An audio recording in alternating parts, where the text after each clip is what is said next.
தாழ்த்தப்பட்ட பெண் சமையல் செஞ்சுட்டாங்கன்னு சொல்லி அங்க உணவு உண்ண மறுத்து அந்த பெண்ணை இந்த இருக்கிறாங்க பாருங்க, எங்க அம்மா வள்ளியம்மாள் என்கிற அந்த பெண்ணை ஆபாசமாக அந்த பகுதியினுடைய பஞ்சாயத்து தலைவர், இன்றைக்கு அதிமுகவோடு கைகோர்த்து நிற்கிற பாரதிய ஜனதாவை சேர்ந்த ஒரு தலைவர் பேசி வேலையை விட்டு துரத்துகிறார் என்றால் எவ்வளவு பெரிய கேடு கட்ட கேவலம் கட்ட மானங்கட்ட நாய்க்கு வரிசையில் என்று நீங்கள் வாக்கு செலுத்தி இருக்கிறீர்கள்.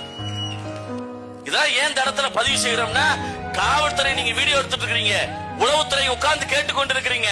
எங்களுடைய அடுத்த கட்ட போராட்டம் என்பது வீரியமான போராட்டமாக இருக்கும் என்பதை இந்த இடத்தில் உளவுத்துறைக்கு நாங்கள் பதிவு செய்து கொண்டிருக்கிறோம். சொல்லி உடனே இந்த பிரச்சனைக்கு உடனடியாக தீர்வு கொடுக்கணும்.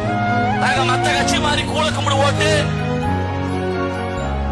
அவனை இவனை தாஜா பண்ணி அரசியல் பண்ண வேண்டிய அவசியம் எங்களுக்கு இல்ல. உயிரே போனாலும் மயிர் போச்சு என்று சொல்லி நடக்கக்கூடிய கட்சி நாம் தமிழர் கட்சி.